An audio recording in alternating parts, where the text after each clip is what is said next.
Hello, Dan. Hey, Sumit, how are I'm you? so glad. I'm fine. I'm fine. And I hope you are doing well in your life too. I And am. I'm so glad to be face to face with a person who has played an instrumental role in my recovery journey. And I can't put into the words the upload for your incessant work that you are putting all together in uploading your daily videos, which is helping globally the chronic pain sufferers. Thank you. And once again, thanks with all my heart. So it's an honor once again to face you on virtual screen. And for those of you who don't know me, I'm Sumit Kumar from India, from the state of Himachal Pradesh, and I defeated 6 years worth of neck pain, debilitating neck pain, and some other issues in my childhood like chest pain, throat pain, anxiety, and many other issues. And after I came to know about the attention myositis syndrome, Dr. Sarno, and then I found his page and watched his daily videos, took his pain test, and then when I was convinced that I have TMS, there was no looking back. And I can say I'm living my life absolutely normally, doing all the activities and without worrying about the pain or symptoms anymore. And when you said the last time we had the interview in the April month of 2022, and in the last question I asked you, I discussed with you that I'm looking forward to the days when my pain is absolutely gone, and you told me that that day will come when you stop looking for it to come, and that really hit me. That line really hit me, and I applied that in my life, and I can say that I'm living my life to the full joy now. Once again, thanks to you. So today we are here to discuss some of the most, we can say, frequently mind-boggling questions that every TMS sufferer goes through while beginning his journey. They have so many doubts that whether this could be TMS or not, are my symptoms TMS or not, and how should they proceed in their journey, and many more. So, first of all, before that, I would just like to add one thing that recently I've been reading a book, The Brain, The Story of You. There is also a BBC documentary on this book, Brain, The Story of. I can't remember the author's name. I can't find the book nearby. So, audience can just look up the name of the book, The Brain, The Story of You. And I was absolutely shocked, and my mind was blown after reading. I have read it to the halfway yet, and it explores the unconscious horizon of our brain, and it just unmasks the mysteries of the brain that we are not aware of the games our unconscious mind is playing with us. We are literally 99% of our lives, our decisions are controlled by the unconscious mind. This is a disorder. It's called synesthesia, and everyone should look it up. It is mainly Greek for two Greek words. Synesthesia. Synth means uh, together, and aesthesia means perception. When two perceptions come together, so basically the people who have synesthesia, when they one of their sense is triggered, it triggers some other sense also. Just they can literally taste the rainbow. The people suffering with synesthesia, just by looking at the rainbow, they can get a taste of the rainbow. They can see colors in the alphabets or letters, and they can literally have a visual perception, 3D visual perception with some sounds, like a bang can produce a three-dimensional square or rectangle in their brain. So my point is here that brain, who are in doubt that can brain produce these symptoms, brain can absolutely produce any kind of symptoms in anyone's body, and it's been proven with the researches. And so coming to the our session here, I would like to ask Dan a very fundamental TMS 101 question, that Okay. what exactly is TMS, and what what are the symptoms of TMS, and how come somebody has so many severe symptoms with TMS, and most of the people are untouchable to this concept. So I would like Dan to shed some light on this very first question. All right. Well, big. For the people who are uh, coming to this video for the first time, who have no idea what TMS is. So Okay. please. So let's go back to the beginning. Dr. Sarno figured out that the brain creates symptoms like pain. He originally started focusing on back pain, but it expands to other types of pains, headaches, shoulder pain, knee pain, whatever. His theory was that the brain perceived our repressed emotions, stress, and tension as the danger. And his theory was that the brain created the pain to distract us from these overwhelming, repressed negative emotions. Okay. And that theory has proven correct for the most part, because if the brain perceives danger and its job is to keep us safe and keep us alive, what does it do? It turns on a warning signal like pain to protect us from this perceived danger. So what I've done is I've taken Dr. Sarno's original theory, which really seemed to focus a lot on the emotional state, right? The repressed emotions, the present conscious emotions, and the brain's perception of danger. And instead of just saying this is all about emotions, I've said it can be all sorts of things: work stress, financial stress, worry about our physical condition, injuries that we're worried may not recover, that we may not heal from properly, surgeries, illness that really freaks us out. There's all sorts of reasons that can cause the brain to go into a high degree of perceived danger. Symptoms can result, and then we become fearful of those symptoms. So the fear and the attention we give those symptoms is what keeps it going. So you asked in a printed question about oxygen deprivation or blood supply restriction. Yeah. I don't Yes. know that that is the mechanism in the body to create the symptoms. That was his theory, and it was a theory based on a couple of autopsies that, in a study somewhere. But none of the current TMS mind-body doctors are speaking about oxygen deprivation. They can't prove it, therefore they're not speaking about it, because even if we could speak about it, then that's going to lead a whole bunch of people down this, well, how can I increase oxygenation?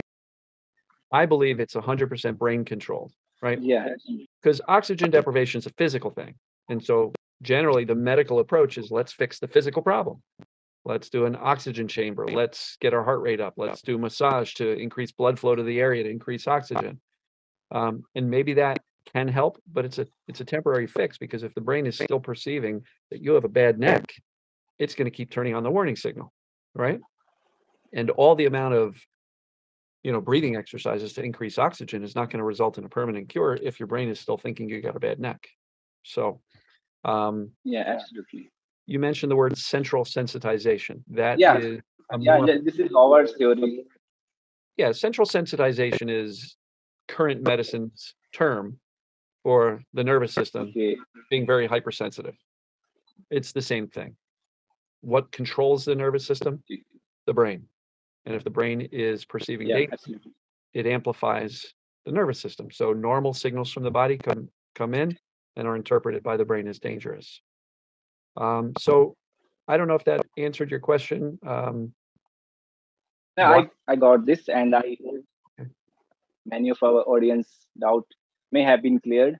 That so the repressed emotions theory is no longer in the trend. We It can say that. is. Well, it's We still should. valid. It's still valid. That's just one potential perceived danger.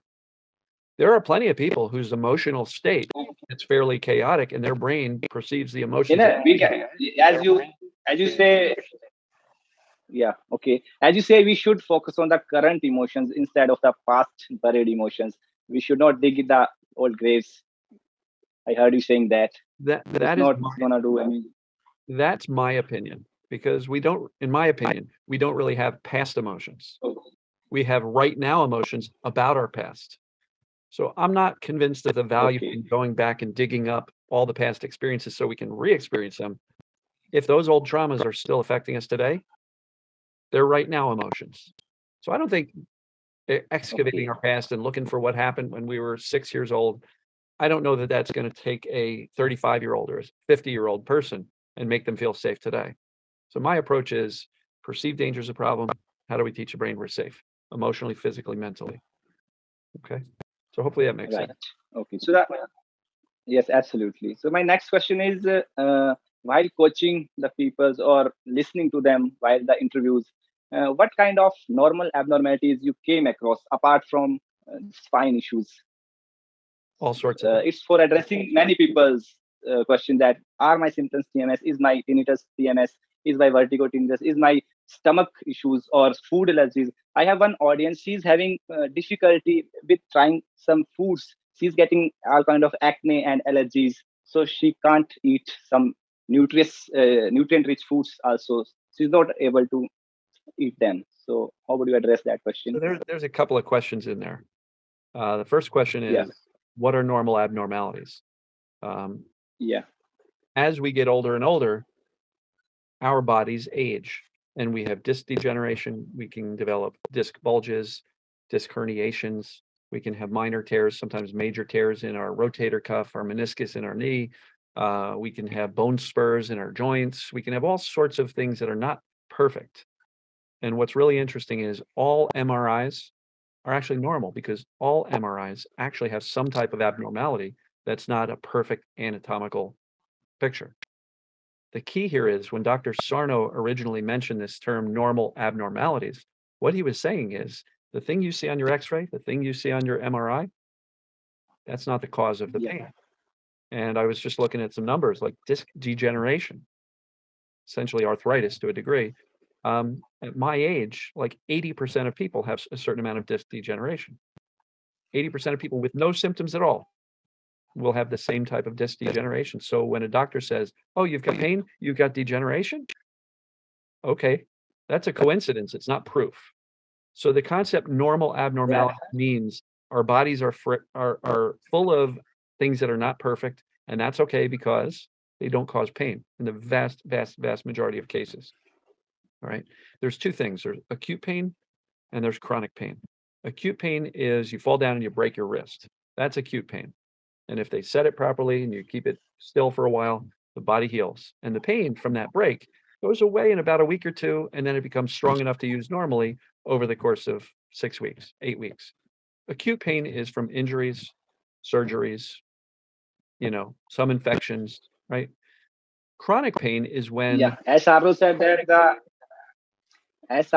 that the largest bone, femur, it also gets healed within 6 weeks. exactly. So chronic pain is when the danger alarm gets stuck and it stays on. So my opinion is that can happen from a true injury or surgery. So I've known plenty of people Yeah.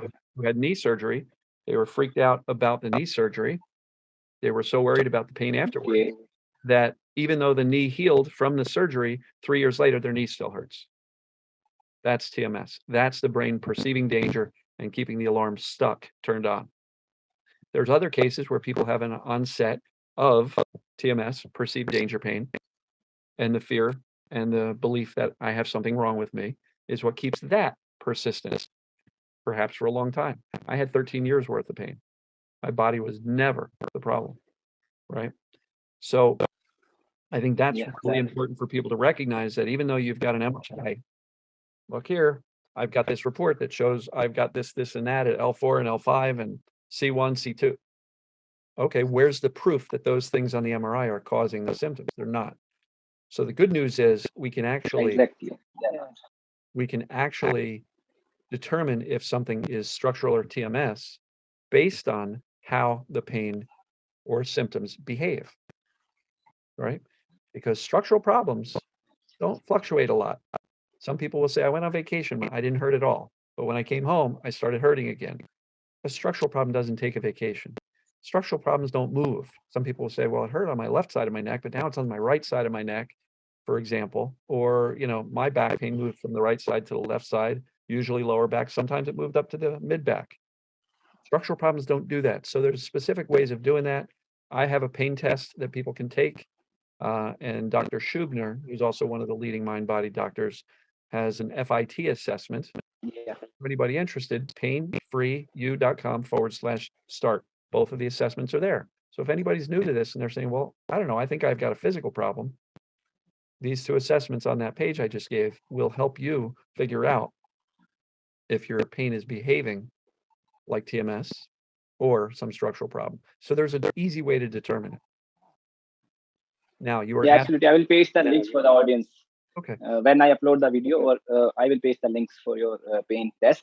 And as you told that the knee or back keeps hurting even after years of surgery, I have a thing to add in this. Uh, I think this might have to do with the social beliefs that we hear from our society. As in our society, it's a saying that your injuries should hurt in the winters, and they will hurt if you have injured yourself.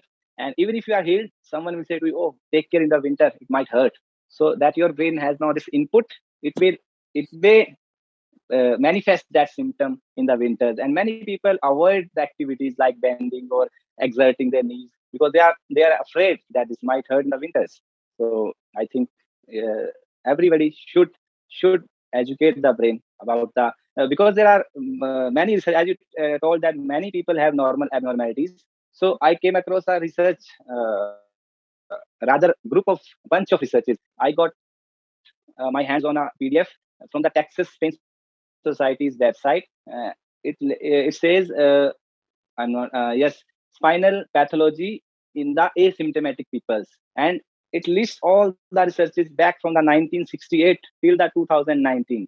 And they all point to the same conclusion that MRI are rarely normal. You are going to find something, whether it's bulging, herniation, stenosis, or facet degeneration, or whatever, nerve compressions. And they are found in many people without having any symptom. So I'm gonna upload my next video on my channel Mission Pain Free on the that very topic, that people should not be afraid of their imaging findings.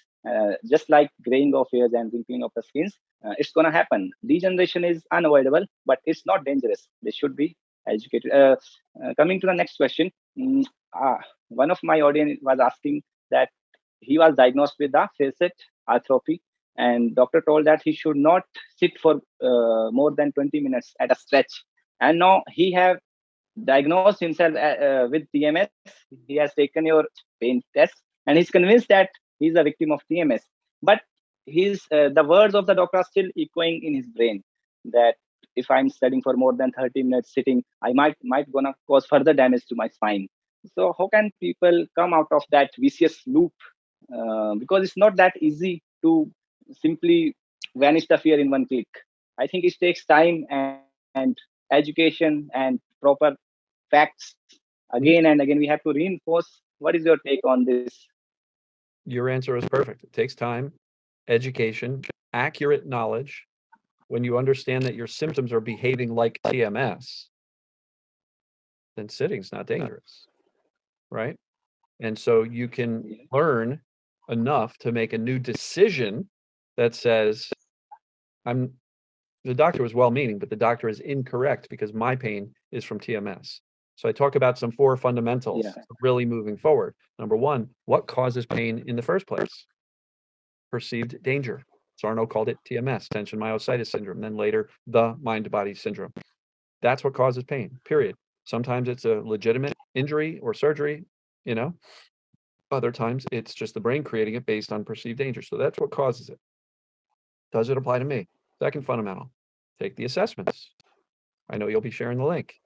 Once you know I passed the assessments, it clearly indicates TMS or perceived danger pain, then make a decision that I'm going to focus here. And anytime my brain goes, yeah, but what about the doctor saying I shouldn't sit for longer than 20 minutes at a time? That's when you can go, that's incorrect. I'm not going to believe that anymore. And it's not going to work the first time you say that. It takes repetition. Our brains tend to believe the things we think and say most often, right? If somebody tells you right, exactly. if somebody tells you a lie often enough, you eventually start to believe it. Even if we tell somebody else a lie, we start to believe our own lies. The brain just can't tell the difference between a truth and a falsehood. It just believes the one that is told most often, and the one that's told little is. So if you just say, I think I have TMS, oh my God, I'm in trouble. The doctor told me this. My MRI says this. I think I'm okay. The ratio's off. The brain's going to believe this because it's the most dominant thought. So I hope that answered the question. Yeah, that explains a lot. So I think we missed a fragment of a question about food allergies I've been asking you about. Okay. So when we are in the stress response, fight or flight, it's called, right? What happens? Our eyes dilate, we take in more information, our breathing increases, our heart rate goes faster, our blood pressure goes up to take this oxygenated blood and pump it into our arms and legs. So we will be capable of handling this life-threatening situation. That's what the fight or flight response is for. I am in imminent danger. So when the heart fills the extremities with oxygenated blood, we can run faster, we can fight more, right? The entire goal of the fight or flight process, evolutionary wise, human biology, physiology, is survival. The problem is many of us, especially when we have things like chronic pain or other chronic symptoms, we end up in the fight or flight response all the time just because we're scared to death of our symptoms. And so what else the brain does when optimizing for survival is it takes two things that are kind of part of the autonomic nervous system, the immune system and the digestion system. And it says, we don't need those now. We have a tiger in front of us that's looking really hungry. It's going to eat us. Don't worry about digesting lunch. Don't worry about fighting some bacteria or common cold. Doesn't matter. We have a tiger in front of us. We have to get away, optimize for survival, right? So when we have persistent fight or flight, persistent stress response, the immune system and digestion system are suppressed. So food intolerances, food allergies, more frequent colds, allergies, those are immune responses, aren't they? And digestion responses. And so if we are chronically stressed, our digestion is not going to work perfectly, and we're going to be less likely to tolerate foods that should be perfectly digestible without symptoms if we're not in stress. The problem is people start to develop food intolerances. They go to doctors and they say, oh, you got to avoid this, that, and that. Let's cut your diet down from everything to these 3 foods. And people get terrified of food, which perpetuates the symptom because every time they go to eat, they're terrified. Diet or the digestion and the immunity is suppressed, which keeps it going. It's all still perceived danger that's driving the symptoms. And I always say, our brain, our body is working perfectly. It's not flawed. You're not sick.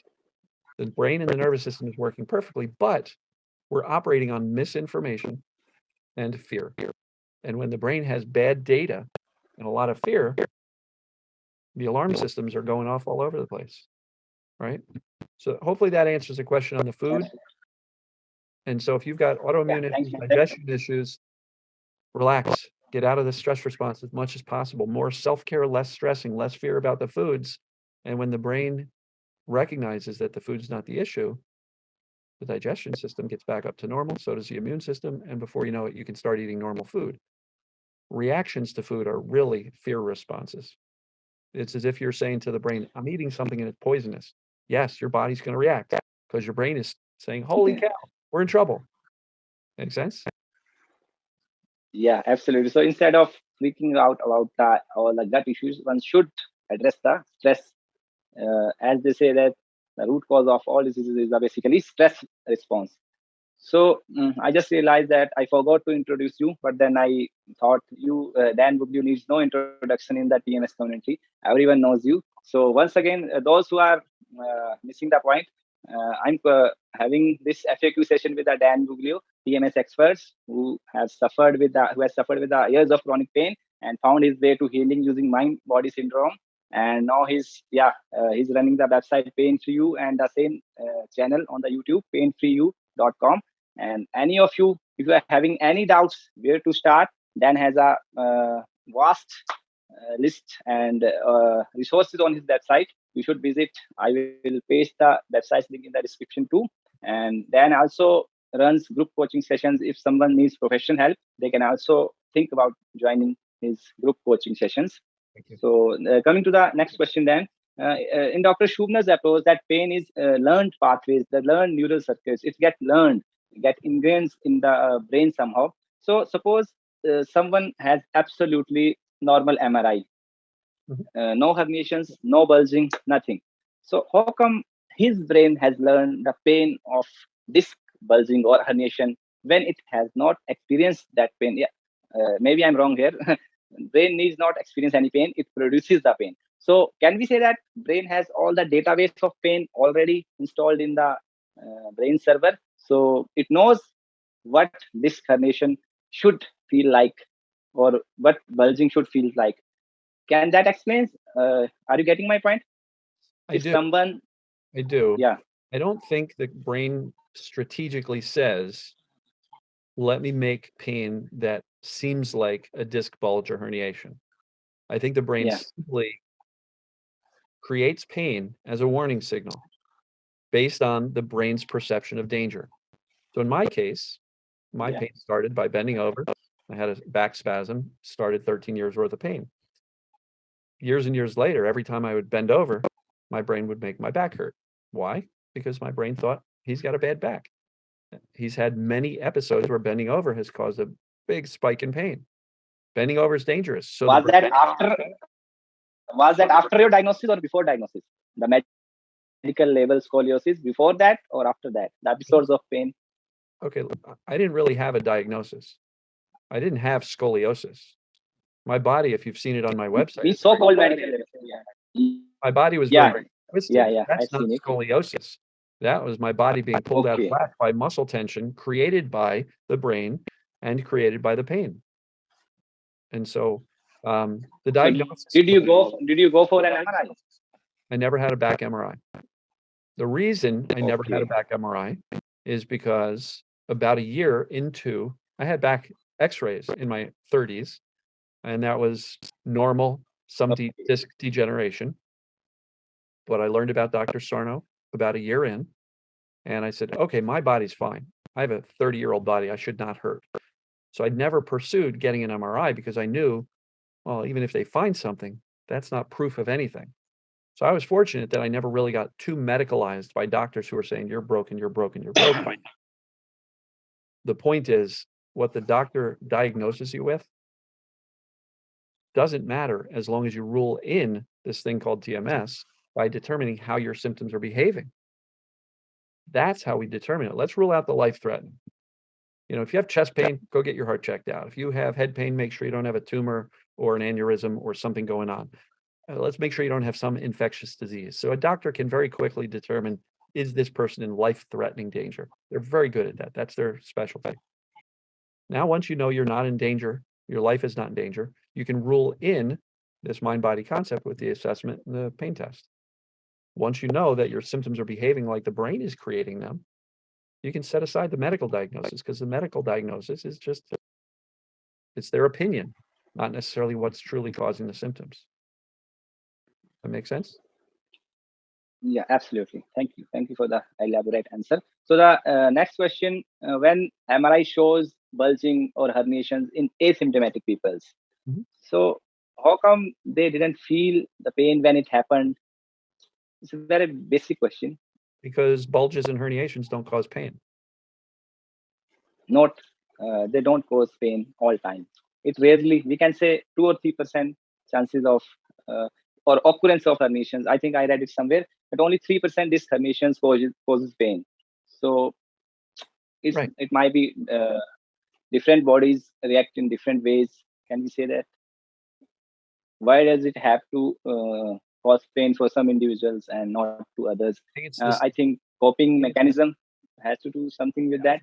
I think it's the severity of the herniation, whether or not it truly at the time of herniation impacts a nerve. Oh, yeah. I'm not convinced that every herniation happens like that.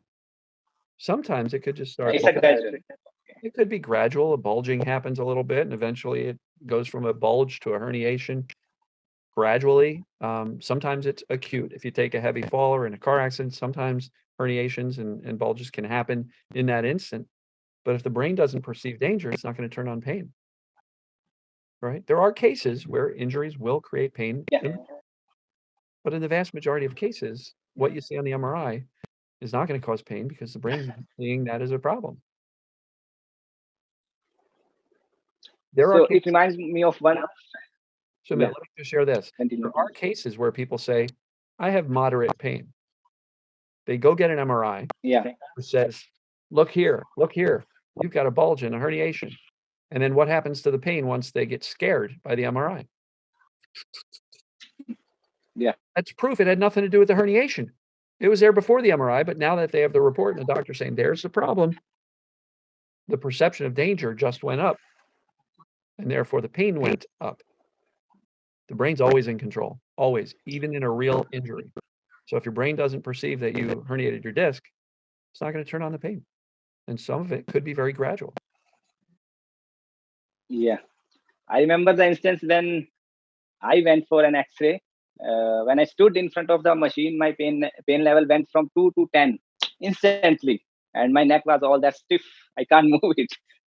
But that time I had no idea about TMS. So I was obviously scared. And then the doctor pointed out, look, here is some space reduction in the C4 or C5 area. I don't remember exactly which area he referred to. I don't look my old X-rays now. Don't look for them. They are just rotting away somewhere Don't in matter. eating dust. And yeah, and your car accident, when you mentioned car accidents, it reminds me of one fact that the Howard Schubner mentioned, that there is a nation, I think its name is Lithuania. Their whiplash injuries doesn't exist there because people have been in car accident there, but they don't suffer the chronic whiplash injuries because in their society there is no concept of whiplash and the chronicity of it. So it explains my earlier mentioning that our social beliefs and what we have been fed by our neighbors also contribute to the onset of symptoms, what Yeah. we are going to experience in the future. Mhm. Yeah. So then coming to the next question, people who are in so much pain and they have taken the pain test, but they have no access to TMS doctors, as in India there are none, I think. So is the pain test sufficient for them to diagnose themselves as they are the victim of TMS? I believe once they have the knowledge and understand the cause of Yeah. the pain test, as well as the FIT assessment that Dr. Schubner put together, that's on my getting started page as well. If you can answer any one of those Okay. questions positively, that means, according to a doctor who's been doing this stuff for decades, that means your symptoms are behaving like TMS. So the assessments are there to self-diagnose. And by the way, if you were to go and see a TMS doctor, you know what they would do? They would ask you the same kind of Yeah. questions in the pain test and in the FIT assessment. So they're going to ask Okay. you what your experience was so that they can match it against this criteria that says, yes, it's TMS. The doctor doesn't have some magic, formula. They're going to be asking you the same Yeah. questions that are in these standardized pain tests and assessments. So yes, people can absolutely do the assessment. And then when they start to look at and learn, they can also say, well, my experience is this. For example, some people wake up and they feel okay, but by lunchtime, their pain starts to climb. Yeah. Okay, so if it's your body, how come you can be very low pain in the morning, but then it goes crazy at noon? How does that make any sense if it's a structural problem? The only thing that makes sense is that the brain has learned we start hurting in the afternoon. So there are experiences like that that everybody watching can start to evaluate. How does my pain or my symptoms, how do they behave? And if it were structural, if I were truly ill, does it make sense how my symptoms are behaving? And usually the answer is no, it doesn't. You have evidence that your symptoms are created by a brain. And again, I keep going back to symptoms are created by the brain perceiving danger. The brain's primary job is safety and survival, period. And if the brain perceives danger, it's going to turn on these warning signals called pain or other symptoms. And with fear and attention, Yeah. these symptoms can become chronic. Make sense? Yes, the perceived danger pain. Yes, perceived danger pain is the key message here. Everyone should reinforce it. That it is the perceived danger that is causing the symptoms and not any structure issue. Okay, then. So the next question is somewhat controversial. Uh, I think I tried to get it addressed earlier in my interview, but your take was crystal clear that we can't comment about the medications. But my question is, as I said, that the people who have no access to TMS doctors, how are they going to wean off the medications? Because obviously they are not going to take them for the rest of their life because there is nothing physical. And if they visit any osteopath or physiotherapist, they are every time they are gonna give something to them for their pain, whether it's an ointment or massage oil or painkillers. So how should people proceed when it comes to medication? Who should they consult before withdrawing or before leaving the medications So when it comes to stopping? Yeah. I believe we can continue to, Yeah. if the medications are providing you a benefit, if they are helping Yeah. reduce the pain levels, my perception, and this is not medical advice, I'm not a doctor, but my Yeah. perception, Absolutely. if you're getting a benefit, be nice to yourself, take the medication until you no longer need to. And when you no longer need the medication, then you can go to the doctor who prescribed it to you in the first place and say, hey, doctor, I don't hurt anymore. What's the safe way to come off of this medication? They'll say, what do you mean you don't hurt anymore? I don't hurt anymore. oh, the medication must be working well. No, no, no. I've been involved in a mind-body approach, and you may not agree with that, but I really don't hurt anymore, or my pain has come down significantly, and I no longer want to be on the medication. What is the appropriate taper schedule so I can safely get off the medication?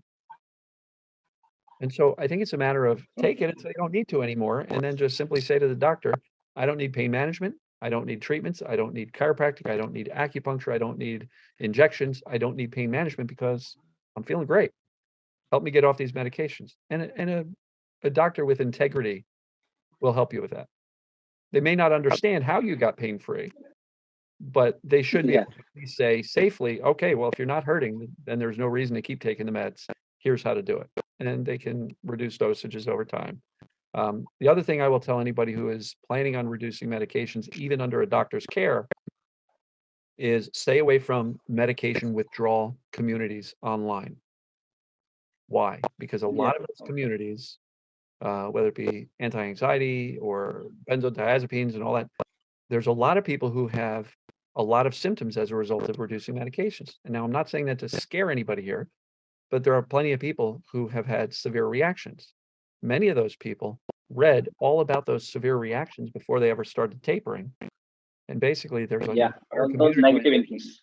Yeah, there's an entire community that is terrified that their brain has been injured or damaged by the medications. And if they reduce it even a tiny bit, or if they take an antibiotic 2 years later, or they have alcohol, the GABA receptors, this, that, and all sorts of belief systems out there. And it's all fueled by fear. And in many cases, being terrified that the medication has messed them up. So if you're going to do this, one, do it under the care of a doctor. Stay away from what I call bad neighborhoods. Don't go to a community that all they're doing is talking about all the horrible stuff. And just assume lots of people have gotten off of medications safely without big problems. Because even Yeah, when we're reducing medications, you know what's in play? The brain's perception of danger. If the brain thinks that yeah, off of medications is horrible and scary, guess what? You're going to get symptoms. So work with your doctor, but expect it to go well. And if you have some symptoms, same thing as I talk about for all the other stuff, remain calm, trust it. Things will settle down. Don't freak out. Don't go researching and terrifying yourself even more. Hope that makes sense. yeah. That was very helpful then. In my case, when I stopped my medication, it was my own decision. And after reading about TMS and making my own conclusions, and the very key or the turning point for me was just reading the research data, which highlighted that these are normal abnormalities. So my fear just vanished because I was feared that there is something structurally wrong and how I'm going to proceed with my life the coming years. So I got a big relief and a fear just dropped from 100 to 0. And that was the turning point in my recovery. And many people, they are who are stuck in the recovery, they should take solace in the fact that you are normal. There's nothing to fix. As Dan keeps saying, there is nothing to be fixed. That should be a big relief and proceed with the medications as the Dan advised you. And one thing I would like to add, and they should also steer away from the other chronic pain groups where people keeps whining about the scary symptoms and the relapses and all that stuff. I think they should also avoid those kind of group where mind body approach is not validated or accepted. I remember the instance from the last week. I keep making people aware about the TMS in the chronic pain groups, and there suddenly there is one thread, and I advise them they should look into the healing back pain by Dr. Sarno, and all of them, I think they were Australian fellows, and they started bashing me. You are scammer, you are scammer, get lost. And I said, okay, fine, your life, your decision. I can't say more. So these things Yeah. happen. What So I would recommend is if you're intending on helping people, help the people who yeah, are open to it, because I stay out of yeah, the standard pain communities online. I stay out of Reddit, I stay out of Facebook groups, I stay out of all that stuff. Primarily because in the past, I would make a statement, hey, read Dr. Sarno, and people would attack me. You know, I'm a yeah, scammer. What am I trying to do? I'm giving you false hope. No, this is, decades, 40, 50 years worth of medical science proving this stuff. But they think we've got an agenda. So what I do is I just literally create enough content out there to attract the people who are open to it, who can learn about it. I never get attacked. Almost never. Like maybe 5 times in the past 4 years, I've had people kind of come after me a little bit. And I just respond kindly with compassion, saying, well, here's some resources if you're interested, but we can have a different opinion. And that has really benefited me because I don't have to deal with people attacking me online. Not everybody is open to this. And even people who might Yes, be open to exactly. it, they may not be open to it now. I've heard a lot of people saying, yeah, somebody gave me the Dr. Sarno book. I looked at it and I threw it across the room. This is BS. I'm not going to look at this, right? But a year later, when they're still struggling, they go, well, maybe I should read that book that's in the corner. Oh, right? All we can do is point in the direction and say, this is interesting stuff and it's helping people. And so, yeah, not everybody's open Yeah, to it. that's right approach. Don't spend a lot of Yeah, time and effort trying to convince people because you can't. There's people in my own family, immediate family, my sister, my mother, my brother, yeah, I can relate. they don't believe it. And I'm saying, well, I've got like a lot of people, like over almost 20,000 people subscribe to me on YouTube, and people saying all around the globe that I'm helping them get better. But what do I know? I'm just, my sister's little brother. What do I know? I'm just Danny, right? So it's funny, but it's sad at the same time because I truly believe I can help. I met another lady that major hip pain. She's 60 and she's already had a hip replacement. She's going towards another one. I'm like, yeah, but this can help you. She's like, la la la la, I'm not listening. She may end up with a second unnecessary hip replacement because she's convinced she's got a bad hip. So I only help people who are asking to be helped. We can't help somebody. Yeah, people who are meant to heal, they are gonna find this approach sooner or later. Yeah. We cannot help somebody Yeah, against their will. yeah, absolutely. All So right. then, So coming to the next question, what is your message to the people who are so desperate, so hopeless that they are suicidal, bedridden, lost their jobs, in lot of pain, and just fed up with the life? What is your message to them? number one, there is hope. And they, Go ahead. yeah, What were you going to say? yeah. For the people who believe in this stuff, this message should be for the people who knows the mind body syndrome. Well, look, For anybody yeah, who is desperate, yeah, there is hope. There are people getting better. Watch some success stories. There are plenty. If you search TMS success story on the internet, you're going to find them. If you go to my channel, I have a playlist of over 40 success stories. People are getting better. Many of the success stories a year ago were bedridden and wanted to die, but they're better now. So this is not false hope. I'm not filling people up with, oh, just think positive and you'll be okay. No, this is accurate knowledge. This is based on medical science, pain science, brain science. This is how the human body and the system works. And when you understand that that's how it works, and if the brain can create all this pain, it can turn it off. That's the message is this is real. This stuff works. All right. And I always say it in the success stories. If I post into, a text one, I'll always say this stuff works, folks. And here's a story. Here's a story. Here's another story. So for the people that are deep in despair, I get it. I understand it. I just had somebody email me this morning saying, I don't know how much longer I can do it. And she is completely aware of this stuff. She's just struggling to teach her brain that she's safe. And so it's so common that people can get that full of despair. But yeah, over and over again, I have people basically getting better from that pit of despair. Not all of them, but a lot of them. And the people who get better are the ones who embrace this and say, this makes sense. I know what causes it now. I know it applies to me. I believe there's a cure. There is. Not just me. I mean, Sarno figured it out 40 years ago. There is a cure. And here's the key. I'm capable of it. I can do this. I can implement these messages of safety to turn down this perceived danger and replace it with the messages of safety. So for anybody who's in that place, there is absolutely hope. If you are telling yourself a story that says, yeah, Dan, but I'm different. I have this, this, and that. Go back to square one. What causes pain? Take the assessments so you can understand, does it apply to me? And if it does, now make a decision to go, this is my path now. If other people can get better, you can too. How come? Because other people are human beings. Their system works just like yours. And that's a very hopeful message. So the key message is there is always hope. As long as we are alive, there is always hope. I have been there, Dan have been there. So we got well, you can too. And there is a famous Rumi's quote. I think it goes something like this: "Your pain will one day become your cure." This Sure. is very philosophical, but Yeah. yeah. So thank you, Dan, for one more elaborate explanation. So my next question is: some people say, "Well, I don't have any stress. I don't have any emotional issues or repressed emotions."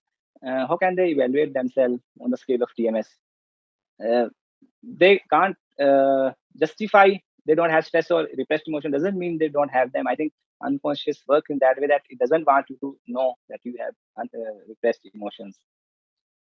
So that's a tricky So one shed some light on this. because a lot of people will tell me, "Dan, but my life is good. My childhood was good. Yeah, This doesn't make sense for me," which is why I get away from repressed emotions are the problem. I don't even really say stress is the problem. Somewhere along the line, if you have chronic pain, your brain perceived danger, and the amount of fear and attention given to the pain is what makes it chronic and persistent. So do you have to completely, prescribe to Dr. Sarno's original theory that it's the repressed emotions and past traumas? No, that may have nothing to do with it. You may have been raised by a parent who had a lot of health anxiety. And so they taught you that, oh, you scratch yourself. Quick, let's get the antibacterial ointment and put that on and put a Band-Aid on it. And don't go outside without a coat. And, if you don't get enough sleep, you're going to have a horrible, sometimes we're just exposed to these things. A lot of it is societal, right? What's going on in the world around us. And so, no, you may not have quote unquote emotional issues, but everybody has emotions. You may just not perceive them to be a problem, which is wonderful. Not everybody does. That's okay. Doesn't mean TMS or perceived danger cannot create symptoms in you, right? And so for yeah, anybody who right. says this doesn't work for me because I've got no emotional issues and I don't have much stress. As a matter of fact, I have somebody in my group right now who says to me that I've got no emotional issues. And I'm like, most of these people don't have emotional issues. They have emotions, but they're not issues. Yeah, He even referred to it as baggage. It's not baggage. Everybody's brain is perceiving some amount of danger. And some people it's the emotions, and other people it's bending over. And some people it's I had an injury 5 years ago and it hurts every time it gets cold, right? So perceived yeah. You danger read is a much my mind. better term than TMS, which says it's all about the emotions. Perceived danger says it could be anything. People run through a financial problem, they get Yeah, divorced. I was just gonna ask you the list of possible dangers that the brain might be perceiving. I think your boss can be the perceived danger. Going to the job on Monday can be a perceived danger, or attending a ceremony, marriage ceremony, or if you are introvert or some social gathering, that would be a danger. So I think people should get the idea. There is no hard and fixed rule that these are the dangers. It can be anything Mhm. that you are vulnerable to. And more importantly, these perceived dangers do not have to be available to us in our conscious thinking mind. The Yeah, subconscious, exactly. subconscious is what turns on and turns off pain. Right? Here's an example. I cannot look at my hand and say, all right, hand, it hurt. Come on, brain, make it hurt. I just can't. I can't turn on pain intentionally, just like I can't turn it off either. What's controlling it? The subconscious, the autonomic nervous system. The warning signals happen automatically at a level that we are not consciously aware of. Does that make sense? Yeah, and the pain is just the output. Have to look into the wrong inputs that are being the wrong ports and react and plug into this. Is that's where the most work or the proper knowledge or accurate knowledge you put. Sumit, your internet connection is not great. The audio has gotten very choppy right there, and you are frozen on the screen. Can you hear me? Hello? Nope, he's gone. All right, folks, we're going to wait for Sumit to come back on. I'm sure he's going to log back in. And here he is again. Dan, I'm back. Can you hear me? Right. Yes. Sorry Yeah. for the hiccup. No problem. Not a problem. I basically live in a village, so the coverage here is pretty poor. Yeah, so the audio got a little bit choppy. Yeah, did you hear me complete my statement? What I was saying earlier? It was choppy. So if you want to repeat it for the Oh, audience. yeah.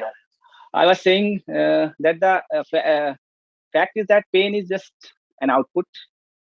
of the wrong inputs that are connected onto the wrong ports, that we can untangle them and correct them, just like you say, by the accurate knowledge and the education about the TMS. Pain is just a manifestation of wrong inputs that the brain is perceiving as danger.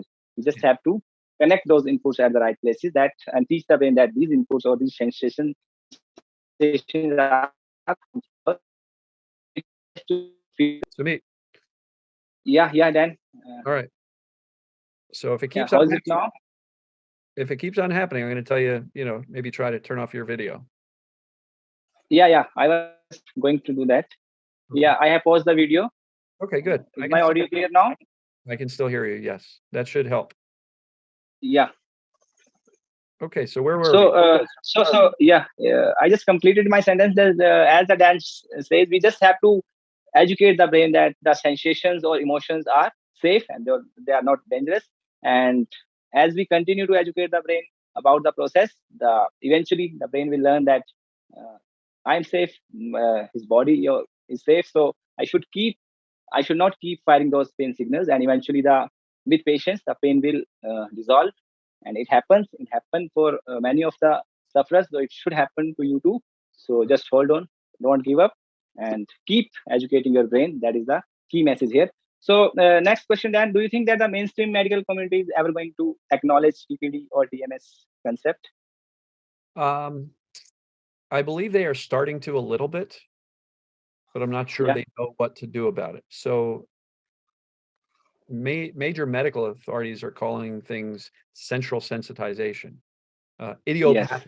idiopathic pain, which by definition means we don't know what's causing it, right? So Okay. they're aware of the presence of these symptoms or pains, that they don't know what causes it. But they're definitely not there yet with a solution. And part of that is because hospitals, Yeah. educational institutions are all funded by medical technology companies, big pharmaceutical companies. It is a profitable venture to be in medicine and in pharmaceuticals. And if these organizations are what's funding the medical schools, it's not likely the medical schools are going to teach these doctors or these upcoming doctors that the best way to help somebody with back pain is to tell them, you're not broken, go home and live your life.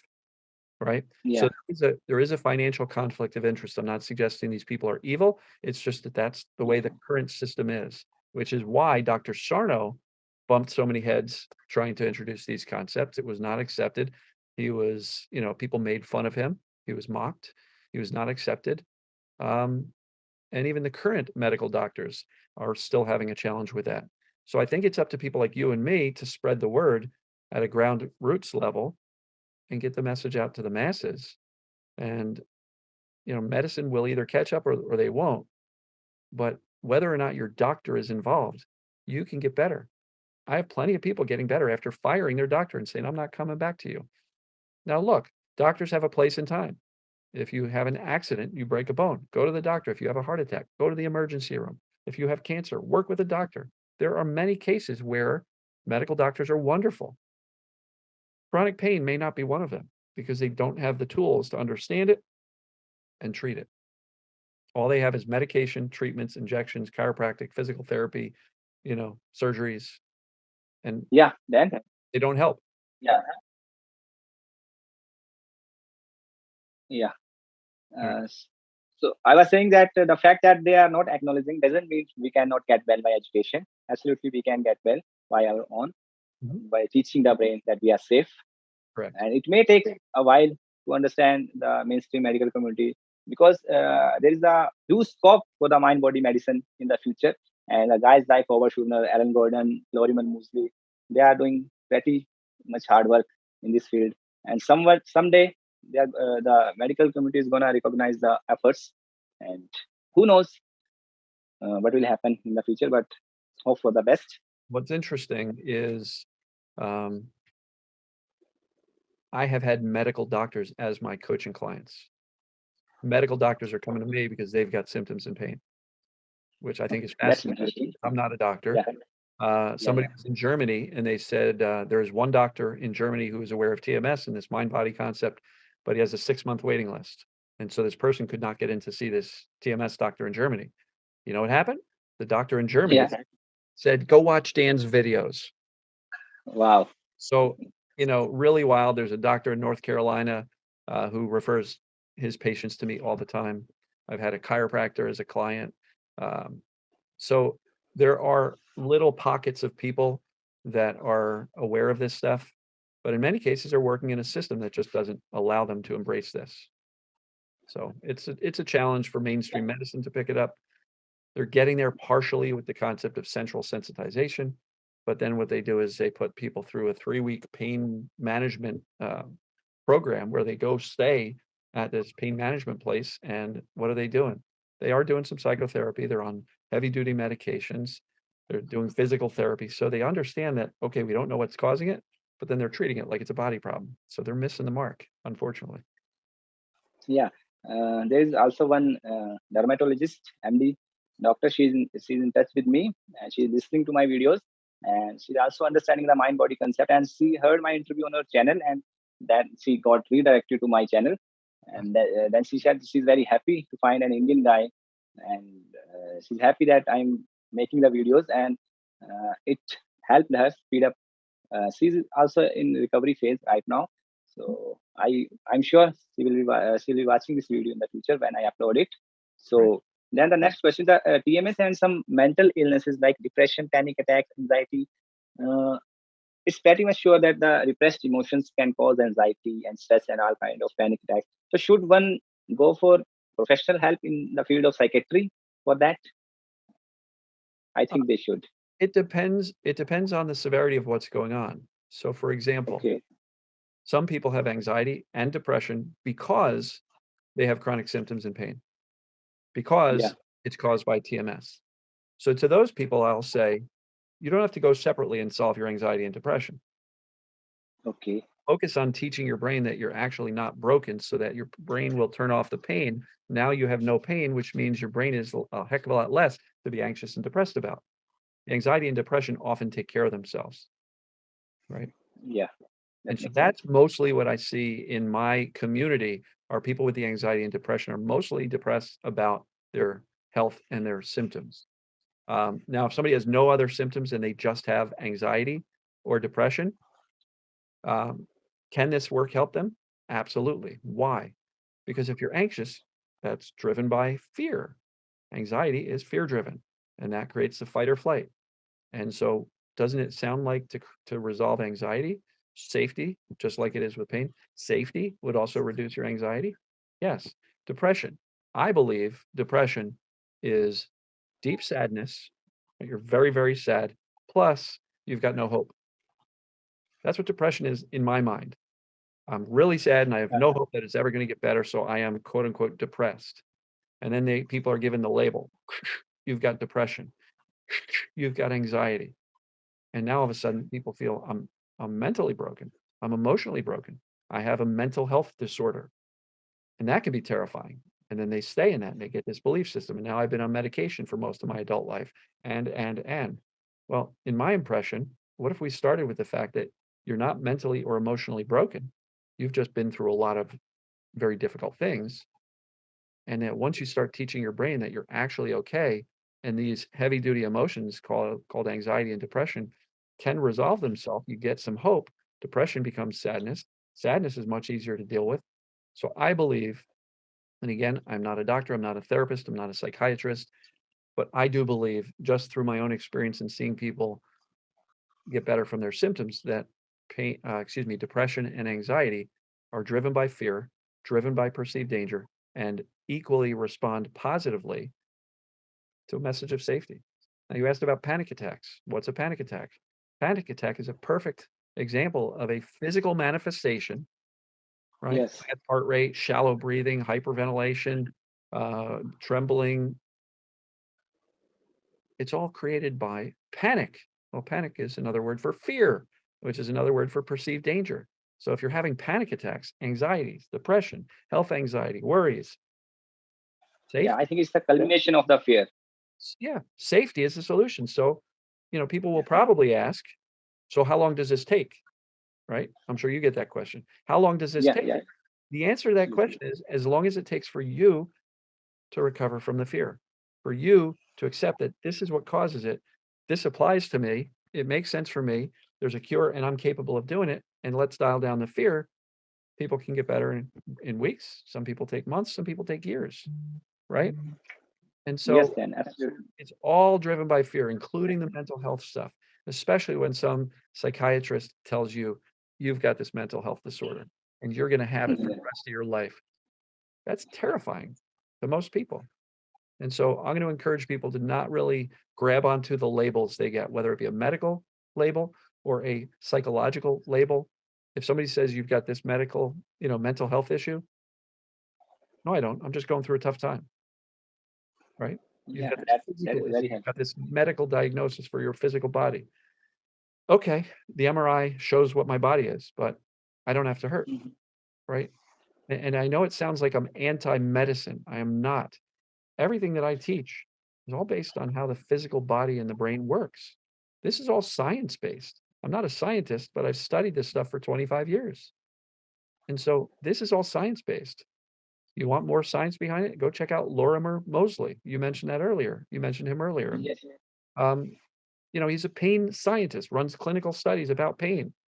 There's some real science behind this stuff. This isn't just Dan making it up. This isn't Sumit making it up. This has been going on for 50 plus years. And even before that, um, Claire Weeks was talking about anxiety, panic attacks, derealization, depersonalization, depression. She was talking about this in the 1940s. This stuff is not brand new. It's just been pushed to the side by mainstream medicine, which is very much driven by here's a pill, take your pill. I hope that all makes Yeah, sense. just like yeah, absolutely. This was $1 billion answer to $1 million question. And Paramjit ji, if you are listening, I hope Dan has cleared your doubt regarding the some anxiety and depression issues.